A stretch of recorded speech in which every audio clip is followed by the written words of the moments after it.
Tallard est une commune française, située dans le département des Hautes-Alpes, en région Provence-Alpes-Côte d'Azur. Ses habitants sont appelés les Tallardiens. Le nom de la localité est attesté sous les formes Tallarno et Tallarnum en 739, Tallardum en 1271. Du gaulois tallo, signifiant front, et qui a donné le français talus, ou du gaulois talla, signifiant terre. Ce nom pouvait signifier terre haute, en référence à sa situation géographique d'alors, sur le flanc de la colline, au nord du village actuel. On a retrouvé au XIXe siècle un dolmen près de l'aérodrome, dont une des pierres est exposée au musée départemental de Gap. Ce qui témoigne d'une population présente dès la fin de la préhistoire. Entre le 8e siècle et le 10e siècle, les Sarrasins venus de Provence étaient redoutés pour piller et saccager sur leur passage. Après de nombreuses exactions, dont l'attaque de Mayol de Cluny, en 974, ces Sarrasins furent décimés par Guillaume Ier de Provence et chassés définitivement de la région. Sous le règne des princes d'Orange, les Tallardiens descendent dans la vallée et élevèrent une tour en bois en haut d'une butte, tour de défense, sous laquelle la population se réfugia peu à peu, pour se protéger mais aussi pour le côté pratique vis-à-vis du commerce. C'est plus tard l'emplacement du château. À partir du Xe siècle, Tallard se protège des brigands et des voleurs en élevant des remparts, dont on peut voir encore les traces. Le Renaudia, ruisseau qui vient du nord, encercle les remparts et des portes qui venaient s'appuyer contre les murailles permettaient de pénétrer dans le village. L'entrée se faisait à la porte Belle, dont on voit la maison du gardien. C'est lui qui autorisait ou non le droit de passage dans le village. Les princes d'Orange accordent une charte de liberté aux Tallardiens en 1209. Les Tallardiens gardant les clés de la ville.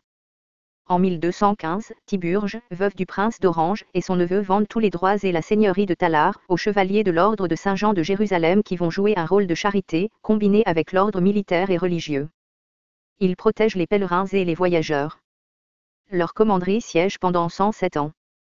En 1326, les chevaliers échangent Tallard contre le comté d'Alif, royaume de Naples. Arnaud de Trian, neveu du pape Jean XXII, et jusque-là, comte d'Alif, devient donc à partir de cette date, vicomte de Tallard. Dans la guerre de l'Union d'Aix, son successeur, Louis de Triane se rallie aux Angevins en 1385, après la mort de Louis Ier. Arnaud de Triane, 1280 à 1350, fut le premier seigneur de Tallard. Il va créer une imposante forteresse, avec l'édifice préexistant à savoir le corps de logis seigneurial flanqué de tours notamment du donjon. Sa petite-fille Anne de Triane, seule héritière, épousa en 1375 Antoine de Celsonnige. Ils deviendront les nouveaux seigneurs de Tallard. Leur fille unique, Françoise, épousera en 1439 Antoine de Clermont, issu d'une grande famille du Dauphiné. Le château de Tallard au XIXe siècle a été illustré par Alexandre de Belle, 1805 à 1897. Héritier du château, Bernardin de Clermont, 1440 à 1522, qui épousa une riche héritière Anne de Husson-Tonnerre en 1496, va agrandir le château en y ajoutant la salle des corps de garde, la chapelle seigneuriale, le châtelet d'entrée, le parc de la Garenne et les écuries du château qu'il va faire construire en dehors du château, dans le village médiéval, par manque de place. Durant les guerres de religion, les Clermont s'exilent, le château est mis sous la gouvernance de Bonne d'Aurillac. Après avoir été la cible de 25 ans de combat, le château a été affaibli. En 1600, Bonne d'Aurillac, 1550 à 1636, racheta le château, puis son fils Camille d'Austin, 1652 à 1728, héritier par sa mère, va en être le nouveau propriétaire. Il est maréchal de France sous Louis XIV et n'est pas souvent présent au château. En 1692 le duc de Savoie, ennemi de Louis XIV, attaqua le château et le village avec ses troupes. Le château va être quasiment détruit et sera laissé à l'abandon jusqu'en 1897, où Joseph Roman, un historien archéologue, le racheta. Il va classer la chapelle monument historique, va mettre une toiture d'appoint sur la salle du corps de garde pour éviter qu'elle ne s'abîme, et va reboiser le parc de la Garenne. En 1927, Blanche de Clermont-Tonnerre, qui passait dans les Alpes, apprend que ce château appartenait à ses aïeux et le racheta. Elle s'installe à Tallard avec sa petite nièce, Marie-Christine de Bourbon-Sicile. À sa mort en 1944, sa nièce hérite mais elle n'a que 10 ans et elle est éduquée ailleurs. Dans les années 1950, le prêtre Richard Duchamblot, demeurant à Tallard et sensibilisé par le patrimoine, décide de sauver le château et retrouve la petite nièce de Blanche de Clermont-Tonnerre. Il faudra attendre sa majorité, 21 ans, pour que la mairie rachète le château en 1957.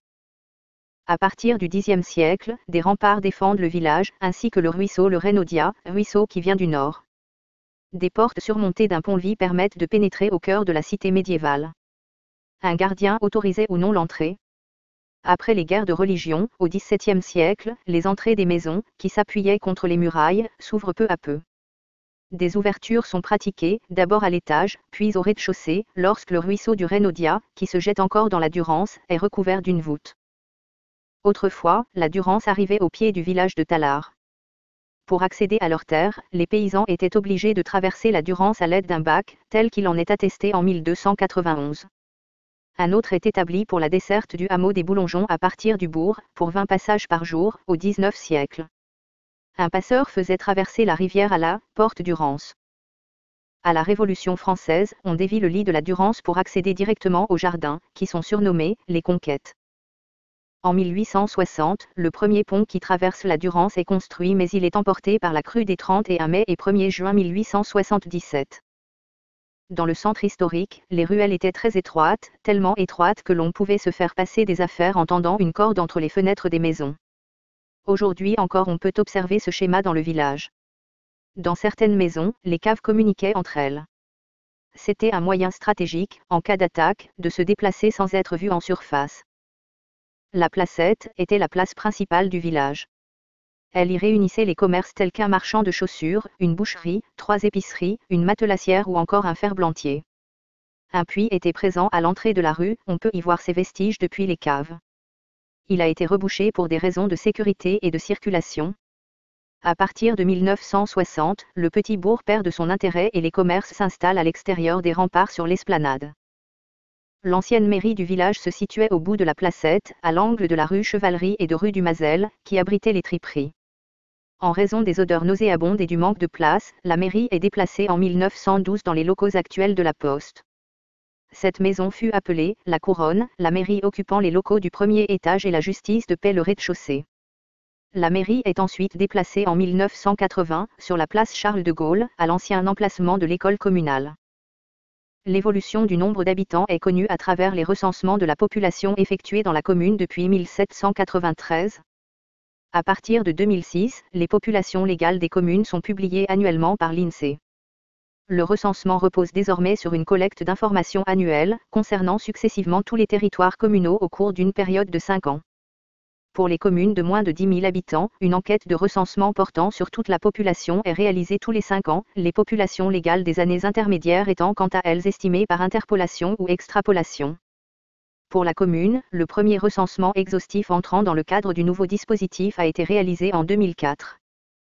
En 2015, la commune comptait 2151 habitants, en augmentation de 8,2% par rapport à 2010. Mes sources proviennent de wikipedia.com.